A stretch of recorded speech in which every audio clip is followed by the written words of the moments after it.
महाकारुणिक तथागत सम्यक संबुद्ध भगवान बुद्धाने स्थापित केलेला सत्संग धर्मावर आडू असलेला बोलणे विकुसंग यांना देवाळ संचांपणा तसेच पूज्य डॉक्टर आंबेडकर यांना सुद्धा देवाळ संचांपणा आणि उपस्थित असलेले सर्व श्रद्धावान उपासक उपासिका यांना मंगल मिळते. अर्थ झाला आहे की सत्संग घट जमीन कांची अतिनिष्ठा. तर पहिला भाग आहे निकटवर्ती याची भेट, दूसरा भाग आहे वैशालीचे निरोप, तीसरा भाग आहे महापरिनिर्वाण. तर आता पहिला भाग आहे निकटवर्ती याची भेट. तर पहिला प्रकरण आहे धम्मप्रचाराची केंद्रे. तर धम्मदूताच्या नियुक्तीनंतर भगवान बुद्ध स्वतः कोणत्याही एका ठिकाणी बसून राहिले असे नाही. आपले धम्मदूताचे कार्यही त्याने सुरू ठेवले. तर भगवान बुद्धाने जे धम्मप्रचार आहे ते एकाच ठिकाणी बसून धम्मप्रचार केले नाही, तर ते वेगवेगळ्या ठिकाणी धम्मप्रचार करत राहिले. आपले धम्मप्रचाराचे कार्य काही विशिष्ट स्थळे निवडून त्या ठिकाणी त्यांनी केंद्रित केले होते असे वाटते. तर आता पुष्कळचे ठिकाण आहे भगवान बुद्धाचे काही फेवरेट ठिकाण म्हणजे मुख्य ठिकाण. तर अशा केंद्राची श्रावस्ती व राजगृह ही प्रमुख होती. म्हणजे भगवान बुद्धांनी जास्तीत जास्त जण कुठं प्रवचित केलं असेल, कुठं जास्त वास्तव्य केलं असेल तर श्रावस्तीमध्ये आणि राजगृहामध्ये. त्यांची श्रावस्तीला सुमारे 75 वेळा व राजगृहाला सुमारे 24 वेळा भेट दिली आहे. म्हणजे श्रावस्तीमध्ये 75 वेळा ते गेलेले आहेत आणि राजगृहाला 24 वेळा गेलेले आहेत, भेट दिली आहे. आणखी काही स्थळ ही धम्मप्रचाराची छोटी केंद्रे आहेत. तर जसे कपिलवस्तू मध्ये येथे 6 वेळा गेले होते, त्याच्यानंतर वैशाली येथे 6 वेळा गेले होते आणि कम्म सधन नावाच आहे तिथं 4 वेळा गेले होते. आता दुसरं प्रकरण आहे त्याच्या भेटीची स्थाने. तर आपल्या धम्माच्या प्रचारात उपयुक्त लहान मोठ्या केंद्राशिवाय इतरही त्यांनी भेटी दिल्या होत्या. आता एवढंच ठिकाणी सांगणं आहे की ज्याच्या भेटीत सुद्धा आणखी काही ठिकाणी होते की तिथं भगवान बुद्धाने भेटी दिल्या होत्या. तर तिथं उक्कलचा एक नादिका, शाला, अस्तपूर, भोटिकाराम, नालंदा, आपण, एतुमा येथे सुद्धा भगवान बोलले. ते ओपसाद, इच्छ, नंदल, चंडाल कप्प, कुशीनारा येथे गेले. देवदह, पावा, अंबसडा, सेतव्या, अनुपिया आणि उजुन्या येथे गेले होते. त्यांनी भेट दिलेल्या स्थळाची नावे पाहिली म्हणजे असे समजते की शाक्यदेश, कुरुदेश व अंगदेश या ठिकाणी त्यांनी प्रवास केला होता. शाक्य देशामध्ये, कुरुदेशामध्ये आणि अंग देशामध्ये अशा पद्धतीने भगवान बुद्धाने प्रवास केलेला होता. सामान्य असे म्हणायचे हरकत नाही की त्यांनी सर्व उत्तर भारतीय यात्रा केली होती. जे भगवान बुद्धा कुठे गेले होते जास्तीत जास्त उत्तर भारतामध्ये जास्त राहिलेले आहेत. या स्थानाची संख्या जरी कमी वाटते पण त्यामध्ये अंतर किती आहे हे काय आहे. तर आपल्याला इकडं भगवान बुद्धाचे जर आता नाव टाकायचं कमी आहे पण तरी पण जर आपण पाहिलं तर त्यांचं जर अंतर पाहिलं तर कसं आहे, खूप लांब आहे. कसं आहे, उदाहरणार्थ आहे लुंबिनी पासून राजगृह 250 मैलापेक्षा कमी असणार नाही. तर लुंबिनी पासून तर राजगृह जर पाहिलं असेल तर किती अंतर आहे, 250 मैलच्या पेक्षा कमी येणार नाही. यावरून अंतराची थोडीशी कल्पना येते की सर्व यात्रा भगवान बुद्धांनी पायी केली. बैलगाडीचा सुद्धा त्यांनी भगवान बुद्धांनी उपयोग केलेला नाही. या यात्रेत त्यांना वाटेत राहण्यासाठी कुठे जागा उपलब्ध नव्हती. नंतर मात्र गृहस्थ उपासकांनी विहार व विश्रांतीसाठी बांधलेल्यामुळे त्यांना व त्याच्या भिक्षूची प्रवासात विश्राम करण्याची सोय होऊ शकली. बहुधा भगवान बुद्ध रस्त्याच्या लगतच्या वृक्षाच्या छायेखाली राहत. सुरुवातीला भगवान बुद्धाला राहण्यासाठी कोणते ठिकाण नव्हते. जेव्हा धम्मप्रचार सुरुवातीला तर तेव्हा कोणी नव्हतं. अशा पद्धतीने मग एवढा लांब ते प्रवास भगवान बुद्ध करत होते. तर मग कुठे राहायचे, एखाद्या झाडाखाली एखाद्या कोणत्या तरी ठिकाणी ते विश्रामाला थांबायचे. अशा पद्धतीने नंतर मग भगवान बुद्धाचा प्रचार वाढायला लागले, भगवान बुद्धाचे उपासना वाढायला लागले. त्यांनी काय केले, विहार बांधून गेले. त्यानंतर मग ते भगवान बुद्ध आणि भिक्षू लोक तिथे थांबायचे. तर अशा पद्धतीने भगवान बुद्धाला जर कुठं विहार भेटलं नाही, कुठं आश्रय भेटला नाही, तर भगवान बुद्ध कुठं राहायचे, तुमच्या तरी झाडाखाली वगैरे अशा पद्धतीने थांबायचे असते. आता त्याचा संदेश स्वीकारण्यास जे सिद्ध होते त्यांच्या संदेश अडचणीचे निवारण करीत जे जे त्यांना विरोध करायचा उपलब्ध झाले होते त्याच्याशी वादविवाद करून उत्तर देत जे अज्ञान बालकाप्रमाणे मार्गदर्शनात येत त्यांना सन्मान दाखवित असेल. भगवान बुद्धाची एका थडापासून दुसऱ्या थडापर्यंत, एका गावापासून दुसऱ्या गावापर्यंत यात्रा सुरू आहे.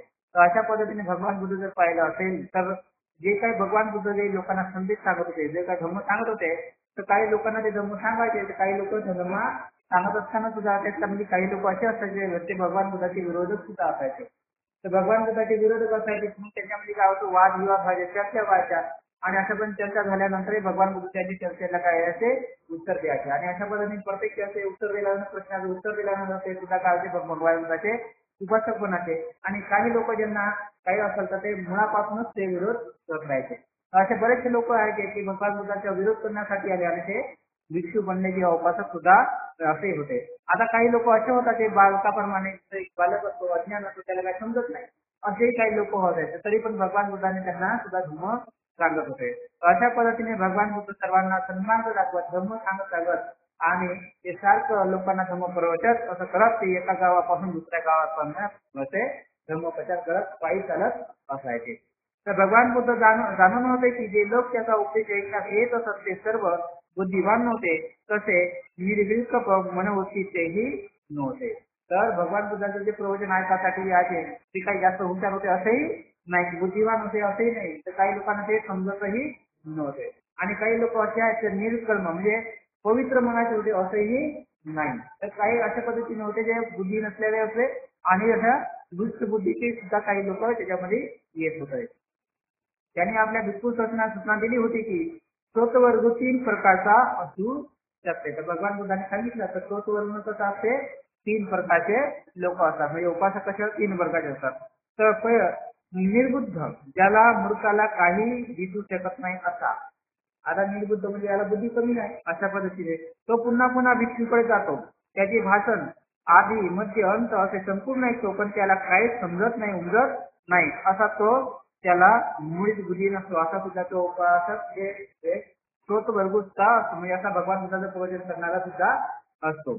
याहून चांगला म्हणजे जो मन एकाग्र करू शकत नाही असा तो पुन्हा पुन्हा भिक्षूकडे जातो, त्याचे भाषण आधी म्हणजे अंत असे संपूर्ण ऐकतो आणि असे तसे करीत असताना त्याला ते सर्व उमगते, पण तिथून उठल्यानंतर मात्र त्याचा काही ध्यानात राहत नाही असे सर्व मनकोर असते. तर असे काही उपासक वगैरे राहायचे, असे काही धर्म प्रवचन ऐकणारे लोक राहायचे, तर काय होतं ते धर्म श्रवण करत त्याचं मन एकाग्र नसतं. तर मग काय व्हायचं की धर्म श्रवण करता करता त्यांना ते समजायचं, सर्व समजायचं, पण जसं धर्म संपूर्ण झाला तिथून उठले सगळं विसरून जात असायचे, असे सुद्धा लोक होते. याहून चांगले म्हणजे जे मन एकाग्र करू शकत नाही असा तो, याहून श्रेष्ठ म्हणजे प्रगल्भ ज्ञानी म्हणून तो पुन्हा पुन्हा भिक्षूकडे जायचा, त्याचे भाषण आधी म्हणजे अंत असे संपूर्ण ऐकतो आणि तसे करताना त्याला ते सर्व मध्ये सर्व काही स्मरणात राहते आणि स्थिर आणि निश्चल आणि धर्म व धार्मिक विषयात तज्ञ. तर असे असून भगवान बुद्धाचे धर्म आता अशा पद्धतीने असायचे की तो असा तिसरा प्रकारचा सुद्धा म्हणजे उपासक असायचा, म्हणजे धर्म श्रवण करणारा आहे तो त्याचं बसल्यानंतर त्याला ते समजायचं आणि समजल्यानंतर ते सुद्धा आचरण करायचं, त्याला ते ध्यानात राहायचे, असे सुद्धा तिसरा वर्ग सुद्धा होता. अशा पद्धतीने 3 प्रकारचे काय होते भगवान बुद्धाचे स्रोतवर्ण होतं, म्हणजे 3 प्रकारचे उपासक होते जे भगवान बुद्धाचे धर्म श्रवण करणारे लोक होते.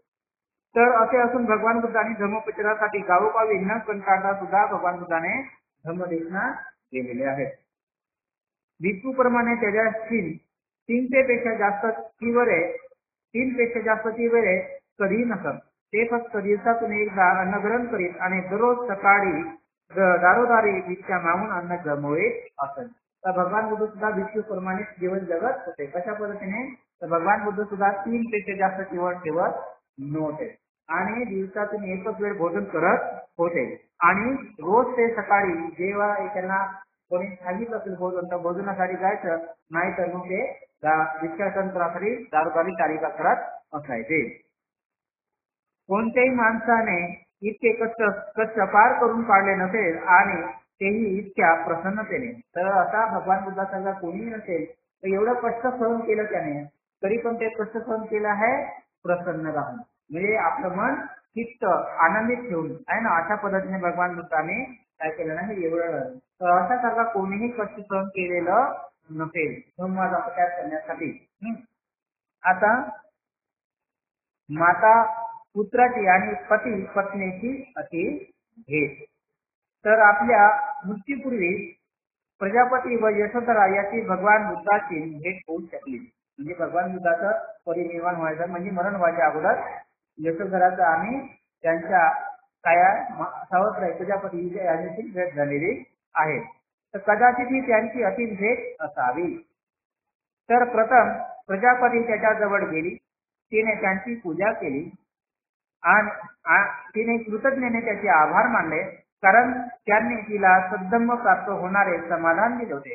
कारण तिला आध्यात्मिक जन्म लाभला होता, कारण त्यांच्यामुळे तिच्या शरीरात धम्माचा विकास झाला होता, कारण त्याच्याच धम्मरूपी दुधाने पान केले होते, कारण त्याच्या साह्याने तिने भवसागर पार केला होता. बुद्धाची जननी समजली जाण्यात तिचा केवढा तरी गौरव झाला होता. अशा पद्धतीने प्रजापती गौतमी आहे ही काय झाली ती भिक्षू झाली होती. आता ती सुद्धा भगवान बुद्धाला भेट करण्यासाठी होती. कासाठी आली होती? कारण आता तुझा मरण जवळ आलं होतं म्हणून ती सुद्धा भगवान बुद्धाला आली होती आणि भगवान बुद्धाची तिने पूजा केली. का पूजा केली? कारण तिला जो सद्धम्म मिळाला होता हा भगवान बुद्धामुळे मिळाला होता. कारण त्या सद्धम्मामुळे काय झालं होतं की प्रजापतीचं जे काही जे सगळं प्रकारच्या सूचना नष्ट झालं होतं आणि तो धर्माचा विकास झाला होता तिचा, तर ते भगवान बुद्धामुळेच झाला होता. तिने जो भवसागर दूर केला होता तो भगवान बुद्धाच्या धर्मामुळेच झाला होता. म्हणून ती भगवान बुद्धाची पूजा मांडण्यासाठी आली होती. कारण ती भगवान बुद्धाची काय होती म्हणजे म्हणजे तसं पाहिलं तर ती काय होती प्रजापती आई होती हा ना. तर आई होती, तिने त्या म्हणजे सिद्धार्थाला लहानाचं मोठं केलं होतं, पालन पोषण केलं होतं, म्हणून तिचा गौरव सुद्धा झालेला होता. पण तरी पण तिने भगवान बुद्धाचा काय केलं आहे पूजा करण्यासाठी. कारण तिने भलेशाही तिने पालन पोषण केलं असेल पण सद्धम्म भगवान बुद्धामुळे तिला मिळाला होता, म्हणून तिला नवीन जन्म मिळाला होता तो बुद्धामुळे मिळाला होता. अशा पद्धतीने तिने गौरव केला. नंतर तिने आपले विनीत त्याच्यापाशी सादर केलं. म्हणजे नंतर तिने आपली विनंती सादर केली, आता या देहाचा त्याग करून मृत्यू स्वीकार करावा अशी माझी इच्छा आहे. हे दुःखाशील भगवान मला हे करण्यास अनुमती द्या. तर तिने मग आपली विनंती काय केली की आता हे जे शरीर झालेलं आहे हे शरीर हा देह त्याग करण्याची माझी इच्छा आहे. आता तो काय शरीर काय झालाय दुःखावीन झालाय, कृष्ण झालाय. आता त्याला शरीराला त्याग करण्याची भगवान बुद्धाने मला काय करावी म्हणजे अनुमती द्यावी. अशा पद्धतीने तिने म्हणजे विनंती केली. त्यानंतर भगवान बुद्धांची विनंती केल्यानंतर म्हणजे आता प्रजापती विनंती केल्यानंतर यशोधरा सुद्धा भगवान बुद्धांना उद्देशून म्हणाली, आता त्या प्रजापती गौतमी सांगितलं आता मला निर्वाण प्राप्त करण्याची म्हणजे देह त्याग करण्याची अनुमती द्यावी अशी यशोधरे प्रजापती गौतमी म्हणतात. पण त्याच्यासोबत सुद्धा कोण होती यशोधरा होती. तिने उद्देशून म्हटलं की आता 78 वर्षाची झाली आहे. तर यशोधरा काय म्हणलं मी आता 78 वर्षाची झाली आहे. त्यावर भगवान बुद्ध म्हणाले की त्याचेही आता 80वे वर्ष सुरू झालेलं आहे. आता 80 वर्ष सुरू झालेलं आहे. यशोधरेने सांगितले की आजची रात्र ही किती अखेरची रात्र आहे. तर यशोधरेनं काय सांगितलं आता आजची रात्र काय आहे अखेरची रात्र आहे. प्रजापतीपेक्षा तिचा स्वर अधिक संयमित होता. प्रजापती प्रमाणे तिने त्याच्याशी मरणाची अनुमती मागितली नाही. तर प्रजापतीने मरणाची अनुमती मागली तर यशोधरेने मरणाची अनुमती मागितली नाही किंवा त्याच्याकडे जाऊन त्याचा आश्रयाचाही याचना केलेली नाही. तर उलट तो त्यांनी म्हटली म्हणजे भगवान बुद्धाला तिने म्हटले काय म्हटलं मीच माझे आश्रयस्थान आहे अशा पद्धतीने म्हटलं. आपल्या जीवनातील सर्व विधार्थ प्रकृतीवर तिने विजय मिळवलेला आहे. म्हणजे जे काही वाईट गोष्टी आहेत त्या सगळ्या वाईट गोष्टीवर तिने काय केलं नाही विजय मिळवलेला आहे. ती आपली कृतज्ञता व्यक्त करण्यास आलेली आहे. म्हणून अशा पद्धतीने ती कृतज्ञता व्यक्त करण्यासाठी आलेली आहे आणि कारण त्यांनीच तिला मार्ग दाखवला आणि ती शक्ती दिलेली होती. अशा पद्धतीने प्रजापती गौतमी आणि यशोधरा यांची काय झाल्या परिनिर्वाण घेण्यासाठी इथं भगवान बुद्धाकडे आपल्याची भेट देण्यासाठी आले. आता पिता पुत्राची अति भेट. तर एकदा भगवान बुद्ध राजगृहाच्या वेळूवनामध्ये राहत होते. त्यावेळी राहुल अंबलटिका येथे राहत होता. तर संध्याकाळी होता होता भगवान बुद्ध समाधी संपून राहुलाकडे गेले. त्यांना दूर येताना पाहून राहुलाने त्याच्यासाठी आसन सिद्ध केले व प्रातःपक्षीलनासाठी पाणी ठेवले. आता भगवान बुद्ध राजगृहाच्या वेळूवनामध्ये राहत होते आणि राहुल कुठे राहत होता? अंबलटिकामध्ये राहत होता. राहुल कोण आहे? त्यांचा मुलगा आहे ना. तर अशा पद्धतीने भगवान बुद्धांनी मग काय झालं तर एक दिवस संध्याकाळ व्हायच्या अगोदर भगवान बुद्धांनी काय केलं आपली समाधीतून उठले आणि मग ते राहुलाकडे अंबलटिकाकडे गेले. आणि अंबलटिकाकडे गेल्यानंतर आता संध्याकाळ होत असताना भगवान बुद्ध अंबलटिकाला येत असताना राहुलाने पाहिलं आणि राहुलाने पाहिल्यानंतर त्याने काय केलं त्यांच्यासाठी आसन मांडलं आणि त्यांच्यासाठी पाय धुण्यासाठी पाणी वगैरे आणून ठेवलं. आणि अशा पद्धतीने मग त्यांच्यासाठी पाणी आणून ठेवल्यानंतर राहुलाने केलेल्या आसनाच्या वचनापूर्वी भगवान बुद्धाने ते पाय धुतले आणि धुतल्यानंतर भगवान बुद्ध त्या आसनावरती बसले. त्याच्यानंतर राहुल त्यांना अभिवादन केले व एका बाजूला तो बसला. आणि राहुलाला उद्देशून भगवान बुद्ध म्हणाले, काय म्हणाले? जाणून बुजून खोटं बोलण्यास ज्याला संकोच वाटत नाही त्याने शक्य असलेले कोणतेही पाप कर्म करायचे बाकी ठेवलेले नाही असे मी म्हणतो. म्हणून जो जाणून बुजून खोटं बोलतो, काय म्हणलं भगवान बुद्धाने? जो जाणून बुजून खोटं बोलण्यामध्ये त्याला काहीच वाटत नाही त्याने सर्व प्रकारचे पाप केलेले आहेत आहे ना. त्याने कोणतेही पाप सोडलेलं नाही अशा पद्धतीने भगवान बुद्धाची समजतात. म्हणजे त्याने काय म्हटलं त्याने पाप करण्याचे कर्म बाकी ठेवलेले नाही. त्याने कोणतेही पाप करण्याचे कर्म बाकी ठेवलेले नाही. तर त्याने सगळे कर्म केलेले आता कुठे करण्याचे म्हणजे काय म्हणतात भगवान बुद्धांनी खोटं बोलू नका, जाणून बुजून खोटं बोलू नका असा त्याचा अर्थ आहे. आणि म्हणून राहुला तू शिस्त वाग. म्हणून काय राहुला तू काय शिस्त लावून घे की थट्टे सुद्धा खोटे बोलणार नाही. म्हणजे कोणाची मजाक करत असताना सुद्धा खोटं बोलू नको आहे ना. तसे प्रत्येक गोष्ट करताना, प्रत्येक शब्द बोलताना, प्रत्येक विचार मनात आणताना पुन्हा पुन्हा चिंतन कर. म्हणजे कोणाशी बोलत असताना किंवा एखादी विचार आपल्या मनामध्ये आणत असताना तू काय कर पुन्हा पुन्हा चिंतन कर, पुन्हा पुन्हा ते तपासून पहा आहे ना. अशा तुला एखादी गोष्ट करायची असेल तेव्हा तू नीट विचार कर किती करण्याने तुला आणि इतरांना किंवा दोघांनाही अपायकारक आहे काय आणि म्हणून तू दुःख उत्पादन किंवा दुष्परिणाम आहेत काय हे तुम्ही काय आहे ना. आणि विचारीच्या नंतर तुला वाटते की ती तशीच आहे तर ती करू नको. म्हणजे एखादी गोष्ट करण्यासाठी जर तुला आणि इतरांना हानिकारक होत असेल किंवा दोघांनाही हानिकारक असेल तर ती पहिल्यांदा करण्यापूर्वी तू काय कर विचार कर. आणि विचार केल्यानंतर ती जर हानिकारक होत असेल त्यांना सगळ्यांना तर ती गोष्ट करू नको. आणि जर तुला खात्री पटली की तिच्या अपाय नसून तुझं हितच आहे तर ती गोष्ट तू करावी. तर ज्या गोष्टीमुळे तुला कोणताही हानिकारक होत नाही सगळ्यासाठी चांगली आहे ती गोष्ट काय कर तू कर. प्रेमळ मैत्रीत तुझा विकास व्हावा आहे ना. प्रेमळ मैत्री म्हणजे तुझा विकास व्हावा असे होण्याने द्वेष भावना नसतो. म्हणजे जिथं प्रेमाची भावना उत्पन्न झाली तिथं द्वेष काय होतो नष्ट होतो. करुणेत तुझा विकास व्हावा असे होण्याने पीडा नष्ट होत असते. जिथं करुणा उत्पन्न आहे तिथं पीडा राहणार नाही. परहित संतोषात तुझा विकास व्हावा म्हणजे दुसऱ्याच्या हितामध्ये तुझा विकास व्हावा असे होण्याने पराममुखता नष्ट होऊन जाईल. म्हणजे दुसऱ्यापासून जे काही हानिकारक होईल ते काही नष्ट होईल. म्हणून संयमचित्त शांत वृत्ती तुझा विकास व्हावा म्हणजे स्वतःला शांत ठेवल्याने तुझा काय होईल विकास होईल. असे होण्याने विसंगती नष्ट होईल म्हणजे वाईट लोकांची संगती काय होईल नष्ट होऊन जाईल. आणि देहभ्रष्टता चित्तात तुझा विकास व्हावा असे होण्याने विकासवंता नष्ट होऊन जाईल. म्हणजे आपल्या चित्ताला शुद्धता ठेवली तर असे ठेवल्यामुळे तुझे विकार का होतील नष्ट होऊन जातील. असे नश्वरतेच्या जाणीवेते तुझा विकास व्हावा म्हणजे तू सगळ्या गोष्टीला नश्वर आहे याने जाणून घेतल्याने तुला असे होण्यामुळे अहंकार होणार नाही. जे जे गोष्ट नश्वर आहे जाणला तर अहंकार राहणार नाही, अशा पद्धतीने भगवान बुद्ध म्हणतात. असे भगवान बुद्धाने सांगितले. त्याच्या उपदेशाने राहुल हर्षित झाला, प्रसन्न झाला. तर अशा पद्धतीने भगवान बुद्धाने त्याला शेवटचा उपदेश दिलेला आहे. कुणाला? राहुल आहे ना.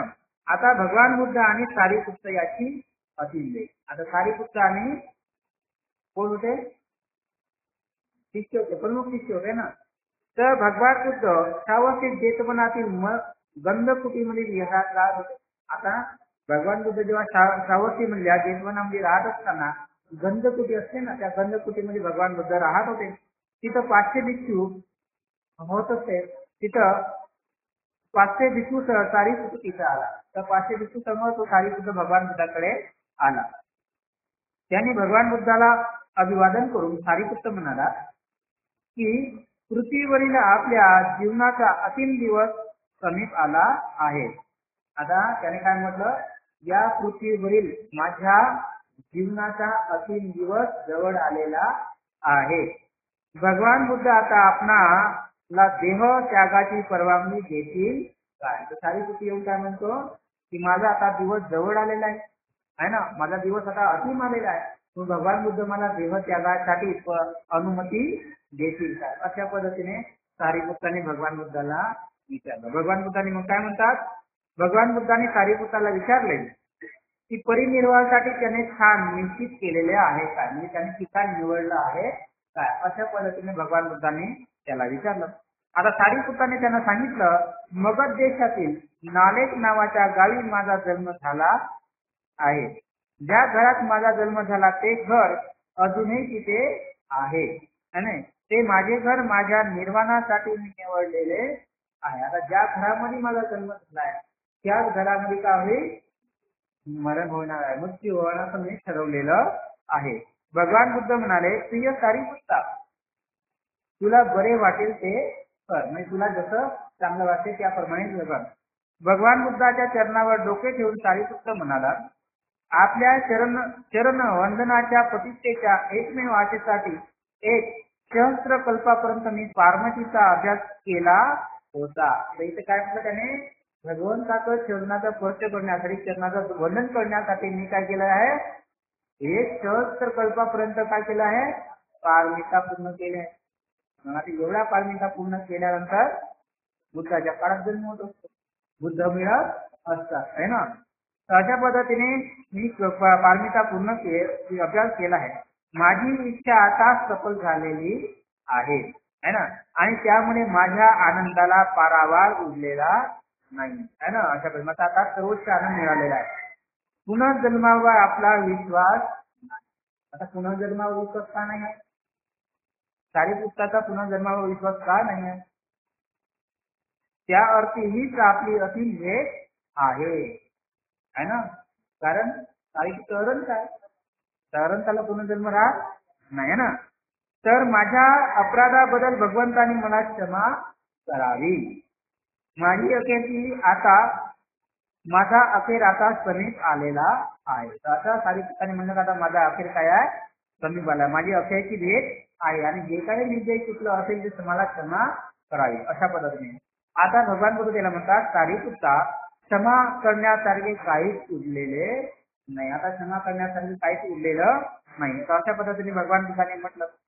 जेव्हा सारीपुत्त जाण्यासाठी उठला त्याच्या समर्थात भगवान बुद्ध उठले आणि गंधकुटीच्या विहाराच्या सज्जात जाऊन उभे राहिले. तर अशा पद्धतीने सारीपुत्त जेव्हा निघण्यासाठी बाहेर निघाला तेव्हा भगवान बुद्धही त्याच्या सन्मानात म्हणजे त्याचा आदर सन्मान करण्यासाठी ते उठले आणि इथं त्यांच्या दरवाजापाशी म्हणजे गंधकुटीच्या दरवाजाचा येऊन उभे राहिले है ना.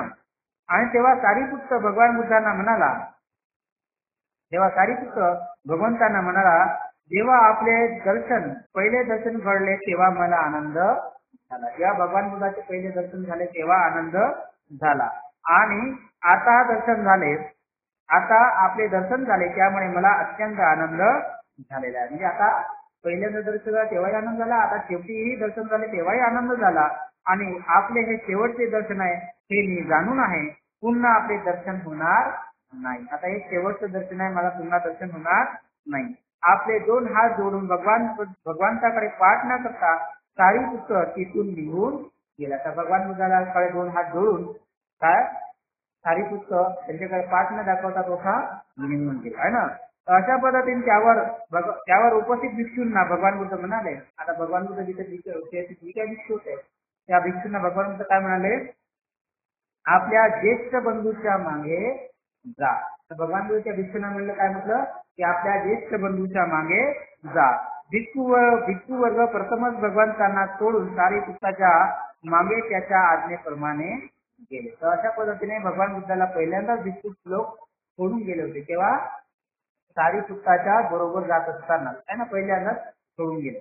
तर आता आपल्या गावी पोहोचल्यावर सारीपुत्राने आपल्या घरातील ज्या खोलीत त्याचा जन्म झाला त्या खोलीत देह ठेवला. आता सारीपुत्र आपल्या गावी गेला, ज्या खोलीत त्याचा जन्म झाला त्या खोलीतच त्याने आपला देह ठेवला आहे की नाही. आणि सारीपुत्राचे दहन संस्कार केले व त्याच्या अस्थी भगवान बुद्धापाशी नेल्या गेल्या. आता भगवान बुद्धाचा असीम सारीपुत्राचा असीम संस्कार झालं आणि मग त्याच्या काही अस्थी वगैरे आहेत त्या भगवान बुद्धापाशी घेऊन गेले.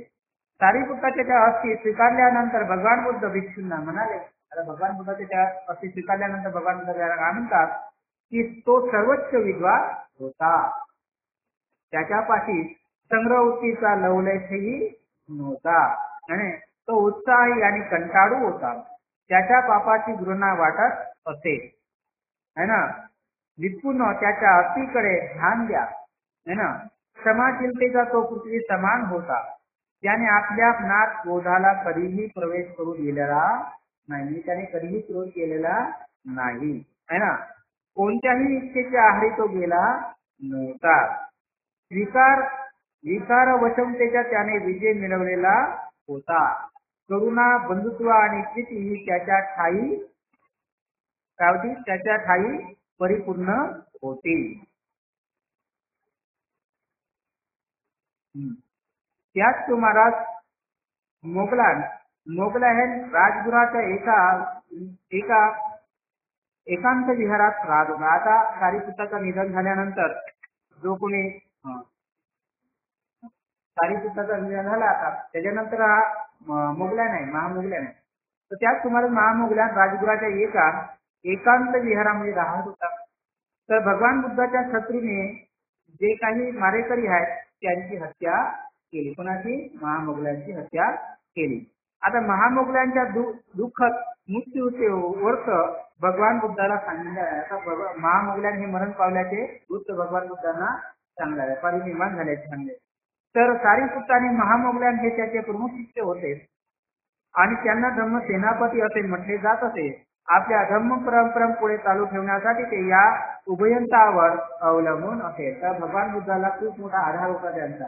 कारण भगवान बुद्ध जिथे जिथे जायचे त्या ठिकाणी जर त्यांना थकून जायचे प्रवचन करून किंवा धर्म सांगून, तेव्हा हे सारीपुत्र आणि महामोगलाने त्यांना धर्म सांगण्यासाठी सांगायचे आहे ना. अशा पद्धतीने बरेचसे भाग भगवान बुद्धाने किंवा सारीपुत्र आणि मोगलावरती काय केलं होतं, आधार म्हणजे आपल्या धर्माचा आधार ठेवला होता. अशा पद्धतीने ते अवलंबून ठेवले होते. आता त्या हयातीत झालेल्या निधनामुळे भगवान बुद्ध सुद्धा काय झाले, व्यतीत झाले. तर भगवान बुद्धाच्या हयातीत सारीपुत्र आणि मोगलांचा काय झालाय, महापरिनिर्वाण झाल्यामुळे ते सुद्धा भगवान काय झाले, व्यतीत झाले. आता शावस्थित राहतात त्यांना काही स्वार्थ उरलेले नाही, म्हणून तिथून तो निघण्याचे त्यांनी ठरवले. म्हणून आता भगवान बुद्धांना शावस्थित राहण्यास त्यांना काही चांगलं वाटलेलं नाही, म्हणून ते तिथून निघाले. आता भाग दुसरा, वैशालीचा निरोप. वैशालीला प्रणाम. आपल्या असीम प्रवास निघण्यापूर्वी भगवान बुद्ध राजगुही गुरुभूत पर्वतात राहत होते. आता भगवान बुद्ध राजगुराच्या गुरुभूत पर्वतात राहत होते. तिथे काही काळ वास्तव्य केल्यानंतर ते म्हणाले, आनंदा चल आपण अंबलटिकाला जाऊ या. तर भगवान बुद्धांनी मग तिथून अंबलटिकाला जाऊ. जशी आपली आज्ञा. आनंद संमती दर्शक स्वरात म्हणला. भिक्षू संघ सोबत घेऊन ते अंबलटिकाला गेले. भगवान बुद्ध आणि भिक्षू सगळे लोक अंबलटिकाला गेले. आता काही काळ अंबलटिकाला वास्तव्य करून ते नालंदाला गेले आणि नालंदाहून ते मगध देशाची राजधानी असलेल्या पाटली ग्रामात गेले. आता मगध देशाची जी राजधानी होती पाटली ग्राम आहे ना, त्याला आपण पटना म्हणतो. तिथं भगवान बुद्ध गेले. पाटली ग्रामहून कोटी ग्रामाला आणि कोटी ग्रामालाहून नालिका येथे गेले. पाटलीहून कोटी ग्रामा आणि कोटी ग्रामाहून नालिका येथे गेले. या प्रत्येक ठिकाणी ते काही दिवस थांबले आणि भिक्खू संघासाठी उपासकासाठी त्याने तिथे प्रवचन केले.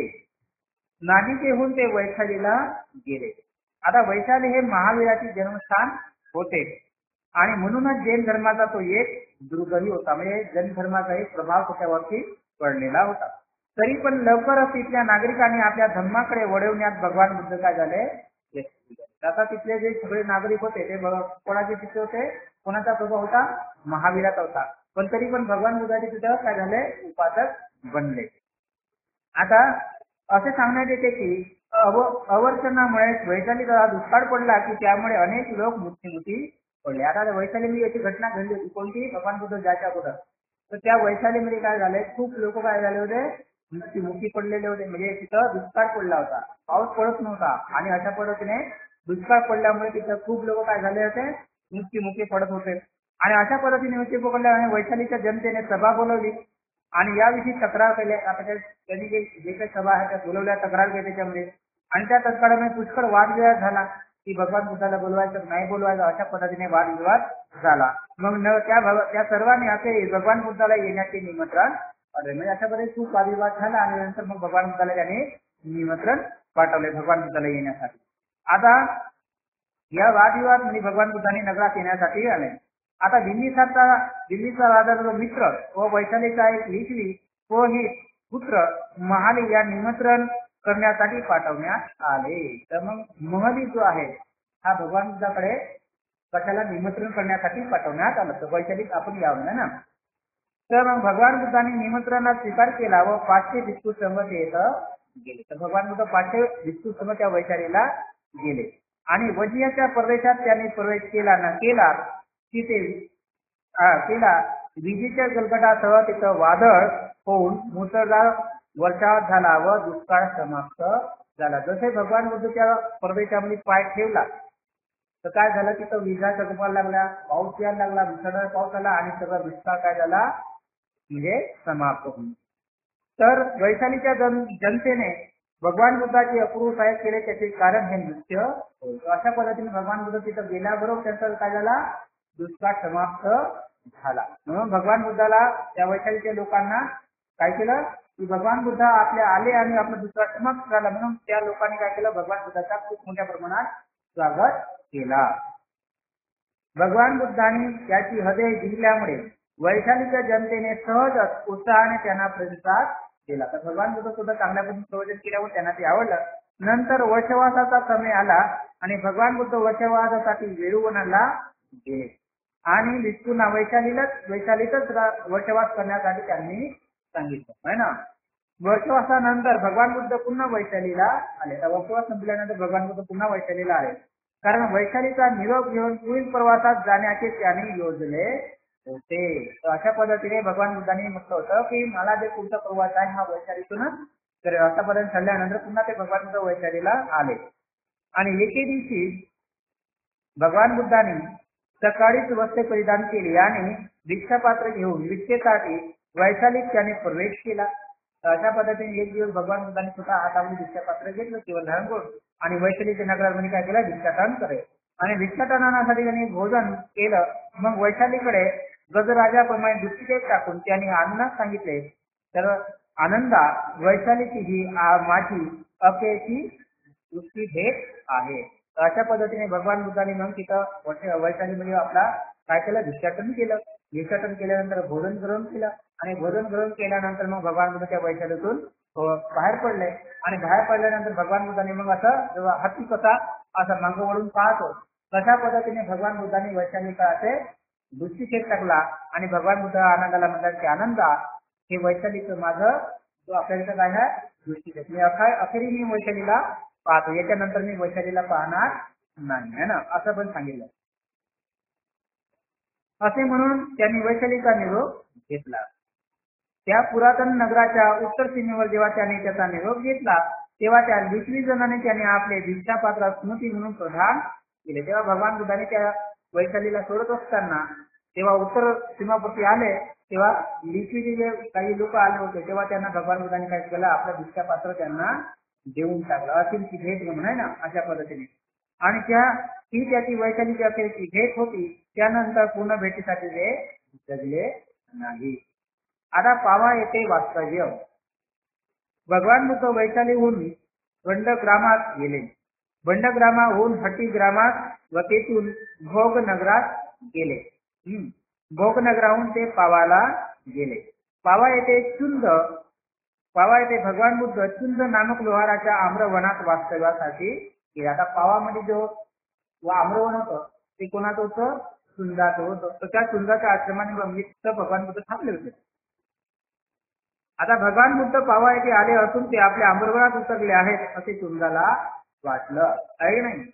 मग चुंद आम्रवनात गेला आणि भगवंताच्या समीप जाऊन बसला आणि भगवंताने त्याला धम्मोपदेश केला.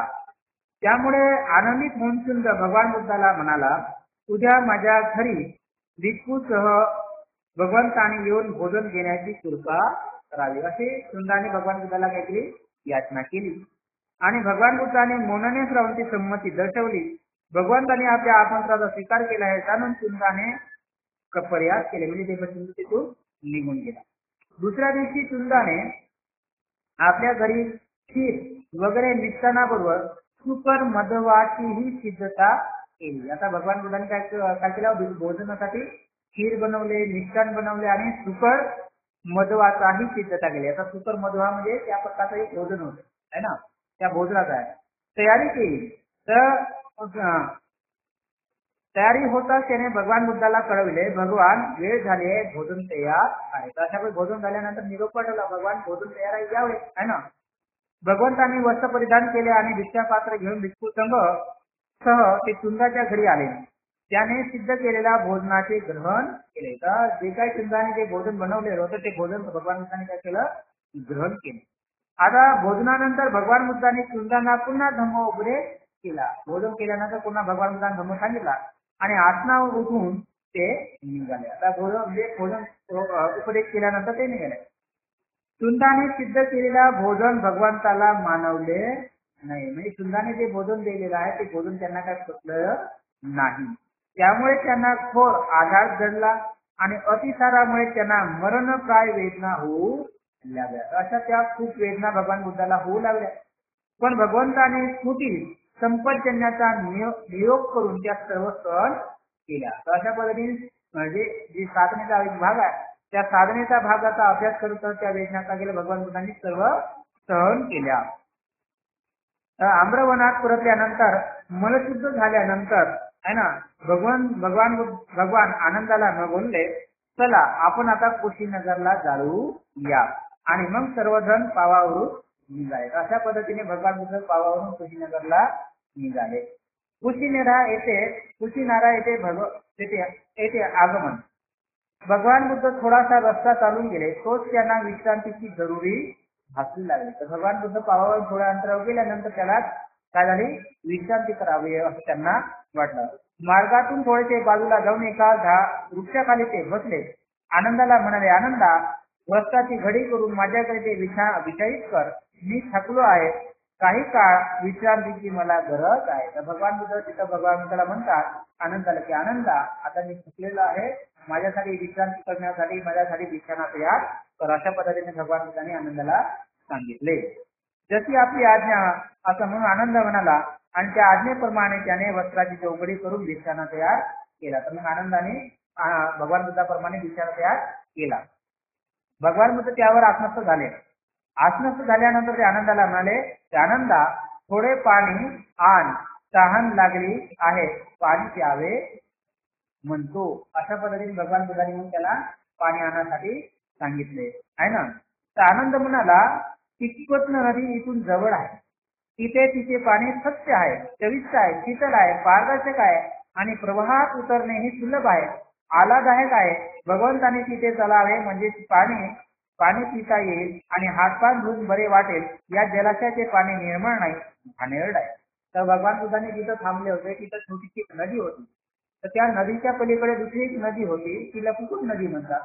तर आनंदाने काय म्हटलं, भगवान बुद्धाने आनंदाला म्हटलं का आनंदाला म्हटलं का पाणी आण, पाणी प्यावं लागतं आहे ना.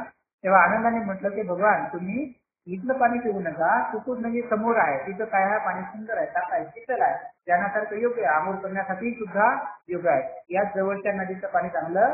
अशा पद्धतीने भगवान बुद्धाला आनंदाने सांगितलं.